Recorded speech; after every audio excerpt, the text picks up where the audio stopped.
Alrighty, folks. Today we are going to begin our discussion of Newton's first law. And what you can see here is a video of Patrick Mahomes at quarterback. And what you are seeing is Patrick Mahomes using Newton's first law. And actually, most people on the field, or everyone on the field, using it. But what we are seeing here is Patrick Mahomes using a force in order to change the direction or movement of the ball in his hand. And those are examples of Newton's first law. So let's dive in and take a look. All right, our learning targets for today. I can state Newton's first law of motion, and I can define inertia and how this relates to an object's mass. All right, go ahead and set up your notes today. The topic is Newton's first law, and the essential question is, how does Newton's first law apply to motion? All right, so we've got a bunch of videos today, and I want to start this off by showing what a force can do and how powerful forces can be. Because sometimes when we think of forces, we're going to think of forces causing motion. But what we're going to start off here is show that forces can also prevent motion from happening.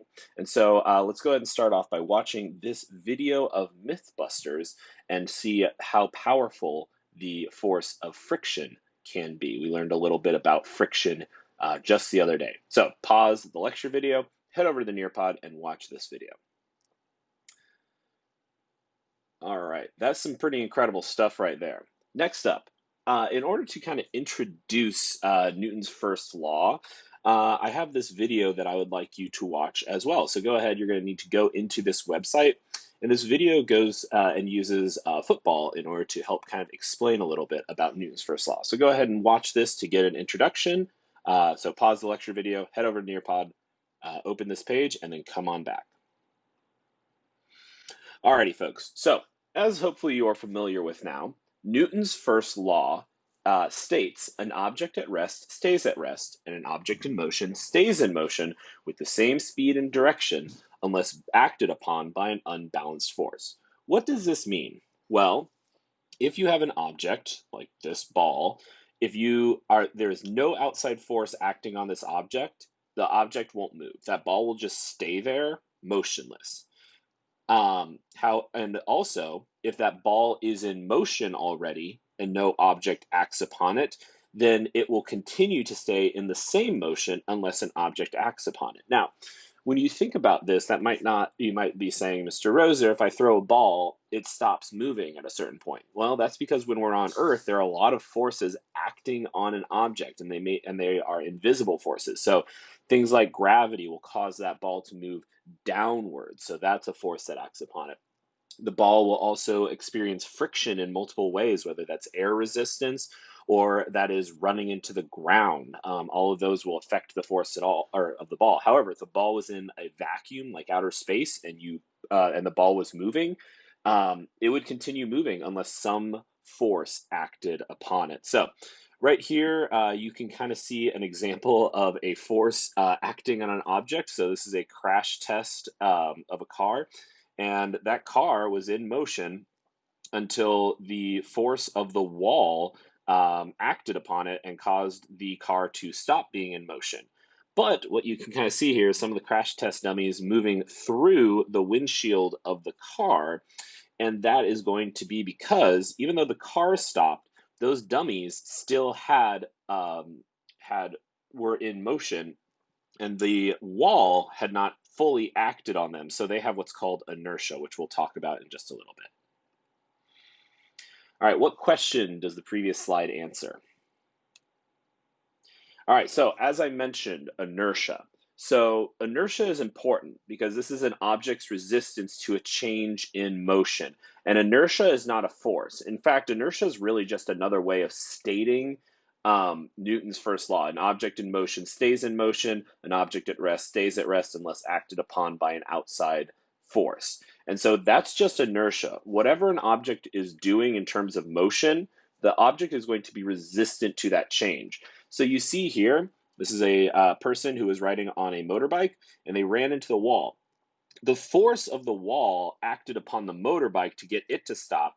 However, the person was still in motion, and the force of the wall did not act upon the person, and so they are going to continue their motion even though the motorbike did not. Another example here, this gentleman was on his bike, and he and the bike were both in motion. The bike, it ran into something, some sort of obstruction in the grass that caused its motion to stop, so a force acted upon the bike.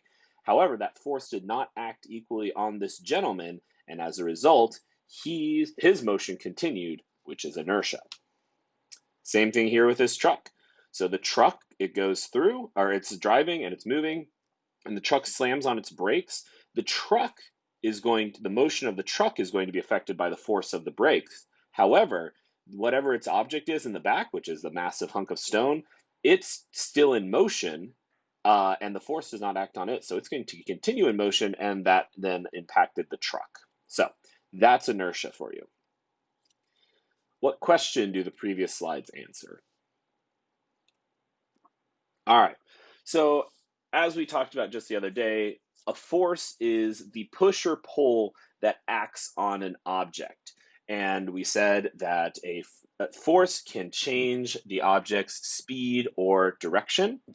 And force is actually equal to mass times acceleration, which is something that we are going to talk about tomorrow. And we talked about the fact that a Newton is effectively a quarter of a pound, which means that 1 pound is effectively just over 4 newtons. So that's just some quick review from our discussion about forces. So let's talk about some different forces. And once again, we're doing a little bit of review here, but this is important stuff.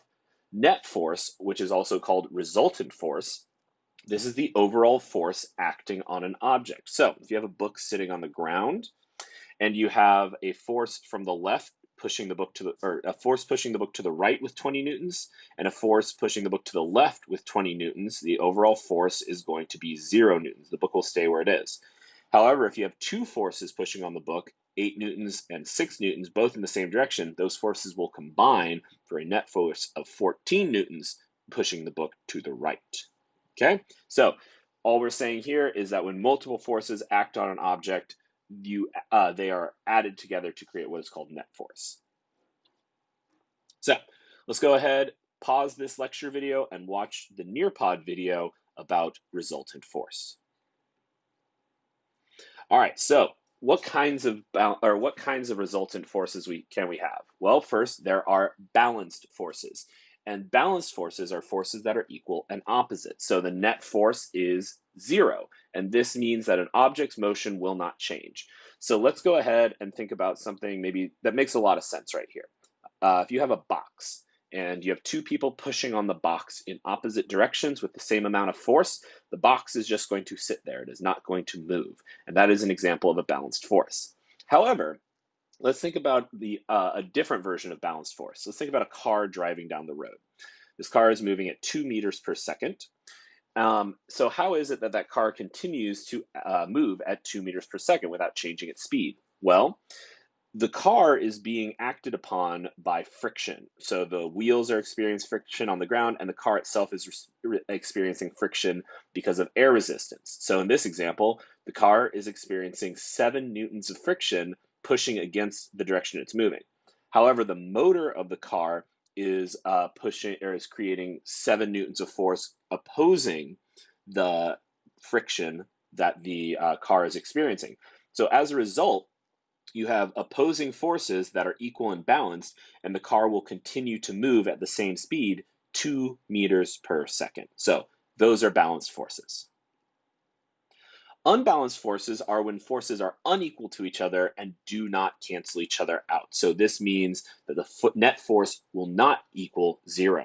And the result is going to be that the object will accelerate in the direction of the larger force. So let's take a couple of examples here. You have two teams playing tug of war, and you have one team that is stronger than the other team, and their net force, or their force is pulling in their direction, is stronger than the force of the other team. And so as a result, the net force is going to move in the direction of the stronger team. In this example, there's a stronger force moving to the left. So this team is going to move the rope to the left.